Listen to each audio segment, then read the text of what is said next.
wave of scandals in corporate America forces the question, are there new ethical standards for business leaders? And if so, what are they and who should enforce them? Our next guest says ethical behavior is at the heart of corporate confidence and that no organization can ever feel good about what they do unless they take the high road. Here to delve into this issue right now a little deeper, we have the ethics guy, as he is called, Bruce Weinstein, the author of the book, 4 Simple Steps to Making Better Decisions in Everyday Life. Bruce, nice to see you. Thanks for coming in. Thank you for inviting me, Tom. You bet. You know, I was at NYU this week, and I was talking to Dr. Richard Silla, who is highly regarded as a market expert, a market historian, and he said one big problem we're having right now in this country is that in the MBA schools, they simply are not teaching you what is right versus what's wrong. In other words, they teach you how to stay out of jail. But what's right? What's ethical? Would you agree? Absolutely. In fact, ethics is at the heart of not only these corporate scandals, but in everything we do. Every time we ask the question, what should I do? And someone else will be affected by our decision in a fundamental way, we're asking an ethical question. Now, to touch on a point that you raised earlier, it's very important to recognize that the answer to this question, the process by which we use to answer the question, is the same whether we're talking about business, ethics in personal relationships, ethics with our family, with our children. The process for thinking through these problems is exactly the same. And so where do we go in a post-Enron, post-WorldCom, post-Adelphia world? How do we begin to teach the leaders, the future leaders in business school about the fact that you've got to have more than just a sense of how to stay out of jail?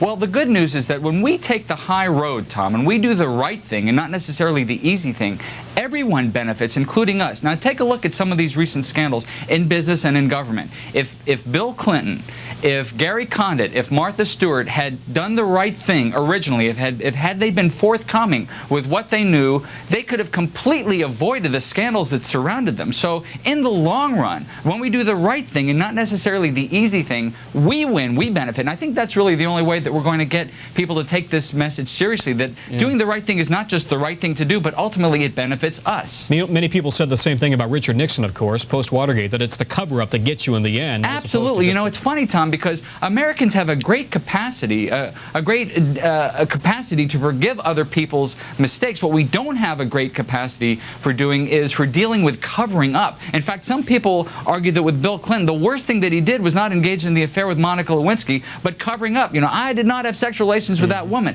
That was much worse in many people's minds than what he did. It was the lie that got him impeached as opposed to the sex act. Well, you know, we can debate the legal aspects of that, but my message is that ethics and not the law lies at the heart of all this. In fact, you know, some people say that if Martha Stewart is guilty of what she's accused of having done, she still hasn't broken any law, but the question remains is it right? So ultimately, the standard that we ought to use in answering the question, what should I do, is not the law, but ethics, because sometimes the law is wrong, sometimes the laws conflict, sometimes there is no law to speak of. Yeah, Bruce, we have an email question for you, and Becky Quick is manning the cyber desk here. Becky, what do you see? Thanks, Tom. Bruce, the question becomes, you know, as part of the move to restore investor confidence, what we saw was the Securities and Exchange Commission requiring the chief executive officers and chief financial officers of the 942 biggest companies to sign off on the veracity of their financial statements. Now, we have a viewer today, Annie in Kansas, who asked this.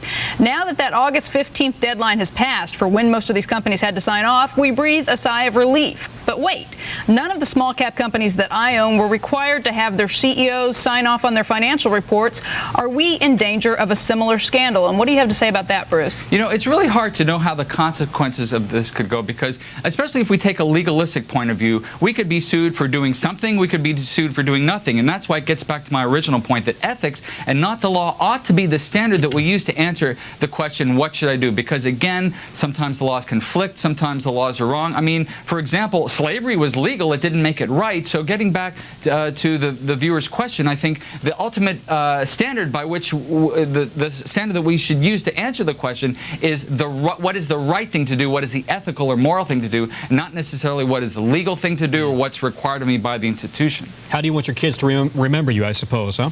Well, and also, how would we like it if what we did privately were front page news headlines, which in fact is what we're seeing with Adelphia, WorldCom, Enron, and on it goes. I mean, someone once said said that our true character is revealed when we act as if we think no one is watching. Right. So Bruce, it's something to think about. We got to run, but thank you. you. Bruce Weinstein, the author of the book, 4 Simple Steps to Making Better Decisions in Everyday Life. And you can check out his website at theethicsguy.com and take the ethics quiz, as he told you.